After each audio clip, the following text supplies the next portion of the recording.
नमस्कार दोस्तों, स्वागत आप सभी का। और पटवार का पेपर 4 शिफ्ट में हुआ था। उसके अंदर हर एक शिफ्ट में जो फाइनल आंसर की आने के बाद कुछ ना कुछ रिट लगाई गई थी। हम बात कर रहे हैं अभी फिलहाल थर्ड शिफ्ट की। थर्ड शिफ्ट के अंदर कुछ क्वेश्चन में रिट लगाई गई थी, उसके ऊपर एक्सपर्ट्स का क्या कहना है उसके ऊपर हम बात करेंगे। कितने क्वेश्चन चेंज होंगे, क्या मार्क्स रिवाइज होंगे, कितने क्वेश्चन बदल सकते हैं, उसके ऊपर थोड़ी सी बात करेंगे। तो शुरुआत कर लेते हैं अपन। मास्टर पेपर जो साइट पे दिया हुआ है उसके अनुसार हम बात कर रहे हैं। पहला जो सवाल है आपका 4 नंबर का, उसके अंदर लगाई गई थी रिट। उसमें जो रिस्पॉन्ड मतलब उन्होंने कहा था पैटिशनर ने कि साहब इसमें ए आंसर भी सही है, सी भी सही है, तो या तो डिलीट कर दो इस तरीके से, क्योंकि नवीन व्याकरण में दिया हुआ है। लेकिन जो कोर्ट ने उसने अपने बोर्ड ने सही माना है वो सी ही माना है। उन्होंने पूरा इसमें जैसे ये जो मटेरियल प्लेस्ड बाय पैटिशनर है, उसके बाद यहाँ पर ये बोर्ड ने पूरा अच्छे से इसका जवाब दिया है कि हमें संधि विच्छेद गलत पूछा था, तो संधि विच्छेद इसी का ही गलत है, इसलिए ये करेक्ट आंसर है। ठीक है, तो उन्होंने मतलब कोई चेंज नहीं किया है, सी था वही रहने दिया है। उसके बाद इंडोर्समेंट ये वाला जो क्वेश्चन था, इसके ऊपर रेट लगाई गई थी।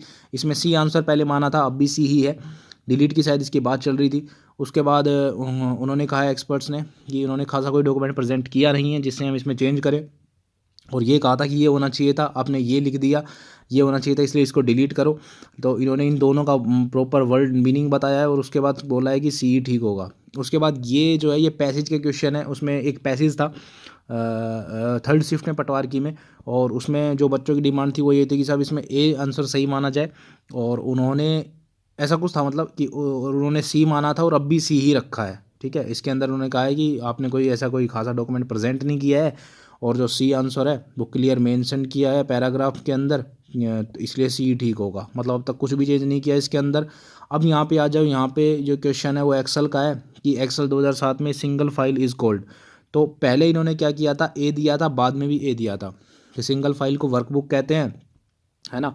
उसके बाद फिर उन्होंने क्या कहा है कि पैटिशनर ने कुछ भी ऐसा डॉक्यूमेंट नहीं दिया जिसमें हम थोड़ा बहुत सोचे समझे। उसके बाद अपना जो रिव्यू रख दिया वो यही रख दिया कि साहब ए ठीक है, वो सही है ना। क्योंकि इन्होंने लिखा है कि it is clearly mention that when you start Excel in new blank workbook is automatically started. A simple Excel file is called workbook, so single file और डॉक्यूमेंट इज कॉल्ड वर्कबुक, इसलिए हम वर्कबुक को ही सही मानेंगे।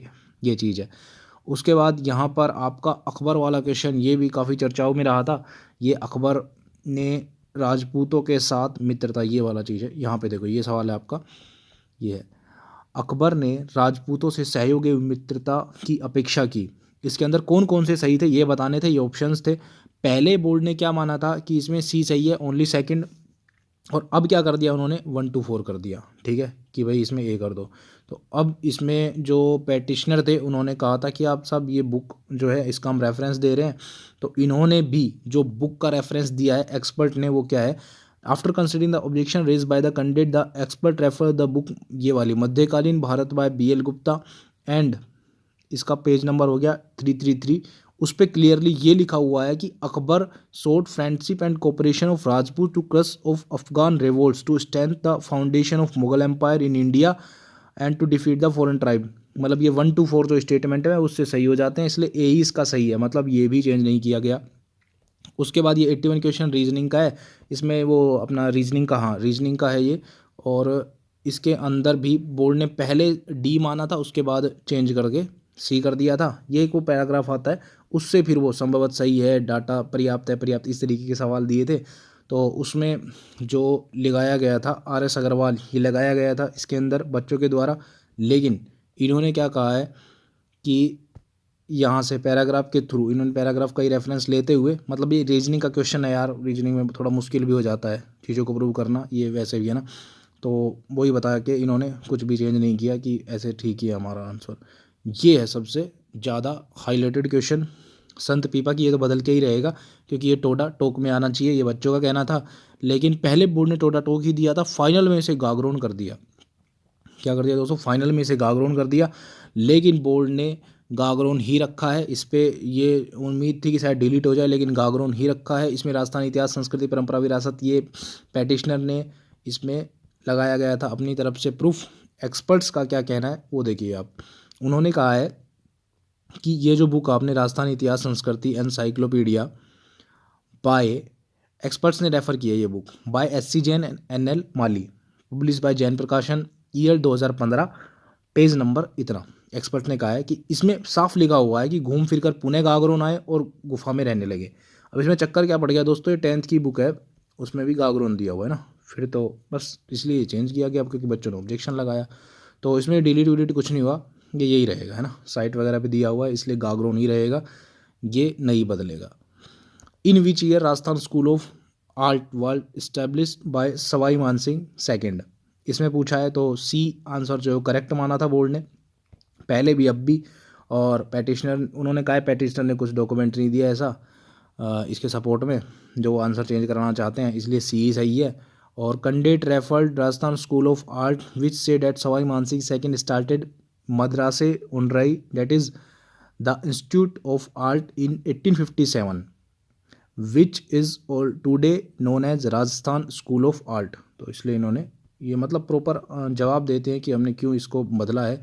उसके बाद जोगी cast का ये सवाल था, जोगी अलवर के क्या बजाते हैं, तो इसमें भपंग जो है बोर्ड ने माना था, सारंगी के ऊपर डिबेट थी कि साहब सारंगी होना चाहिए इसमें, लेकिन भपंग ही सही माना है। तो और वो अब भी वही रखा है, और उन्होंने कहा कि पैटिशनर ने कुछ भी खासा डॉक्यूमेंट नहीं दिया जिसे हम सोचे समझे कुछ करें। और एक्सपर्ट्स ने क्या कहा है कि सापीडिया अल्टुली by Madan Meena which clearly says that Jogi caste of Alwar district play bhapang which is option B, therefore option B is the correct answer. ये माना इन्होंने सही, मतलब अब तक इन्होंने जितने व्यू दिए इनमें कुछ भी सही नहीं माना, जो अपनी पहले वाली चीज़ थी उसी पे ही बोल लड़ा हुआ है। उसके बाद और भी क्वेश्चंस पे लगी थी 31, 76, 86 इन पे भी लगी थी।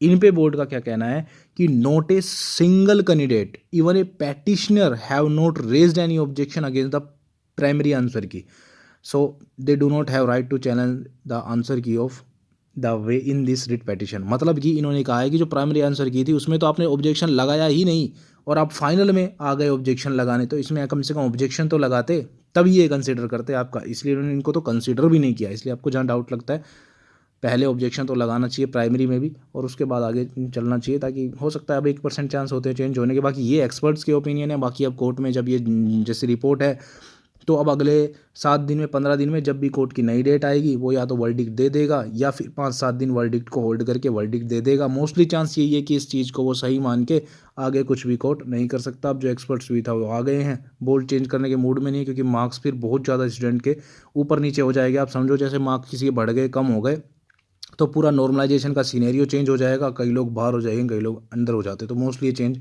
करते भी नहीं है यार। ठीक है दोस्तों, तो ये था अपडेट की थर्ड शिफ्ट का ऐसा, बाकी शिफ्ट की भी वीडियो आ जाएगी। ठीक है, आपसे मिलते हैं हम नई वीडियो में नए अपडेट के साथ, तब तक के लिए धन्यवाद।